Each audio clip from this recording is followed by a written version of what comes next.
Ito mga idol, pauwi na sana ako. Nakita ko sila mga idol. Yung isa malaking huli o balo, ang laki. So, may mga isda din iba. Ayan, ano sila, nangawil sila ng ano, gamit nila yung lure. Tsaka meron din dito mga idol ng ano, nahanap sila ng shell, tsaka yung ano, maliliit na octopus mga idol. Ayan, marami talaga dito mga idol, good spot talaga dito. Maganda yung ano, yung disenyo ng ano, pahibasan. Talagang ano, kasi may mga ganito mga idol, mga ganyan, parang siyang kwarto-kwarto. Ayan, kwarto-kwarto. Tapos yan, medyo malalim naman. May mga isda pa nga. Medyo malalim. Yan, maganda talaga dito.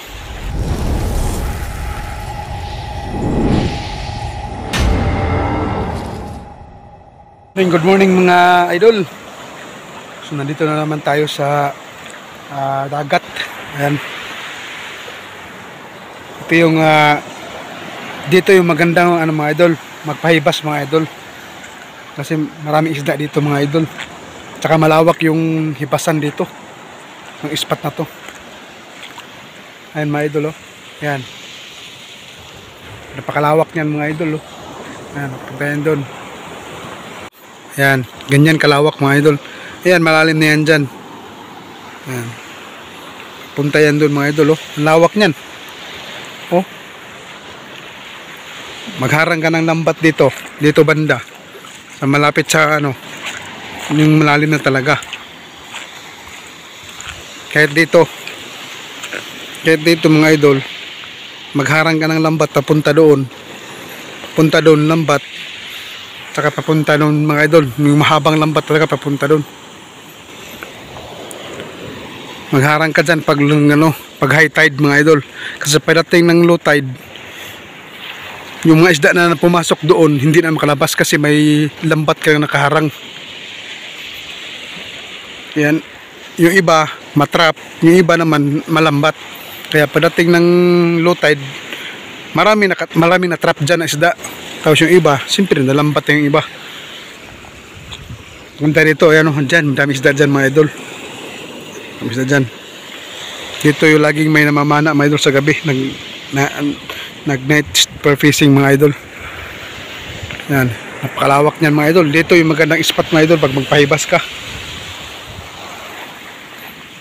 Tsaka maganda yung ano, yung disenyo ng ano, pahibasan.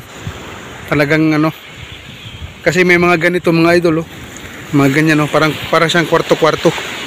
Ayan, kwarto-kwarto. Tapos yan, medyo malalim naman. May mga isda pa nga.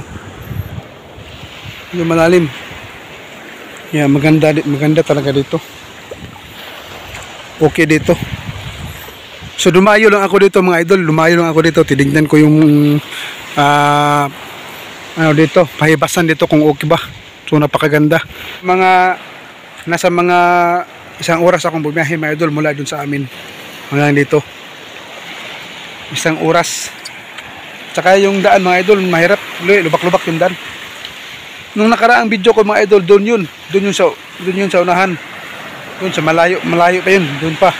Yung nakaraang video, yung magandang magnet fishing mga idol. Mga mamana sa umaga. Doon yun.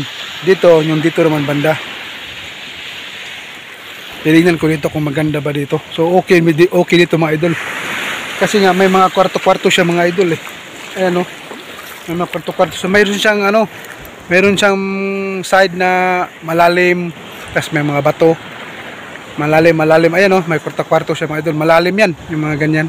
Mga siguro hanggang nasa mga ganyan o dalawang ganyan mula sa paa. Dangkal. Kung may lambat ka, dito yung mga isda matrap. Dito lang, pabalik-balik lang sila dito.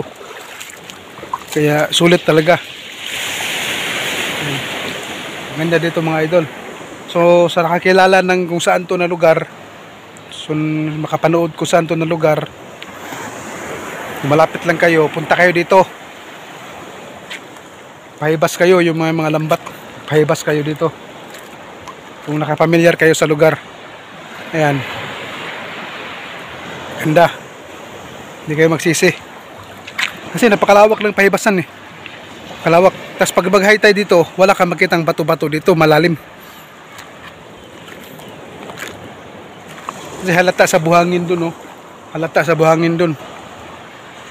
Na malalim talaga yung dagat kasi yung mga niyog dun, kita na yung mga ano, yung mga ugat-ugat ya, yung niyog dun.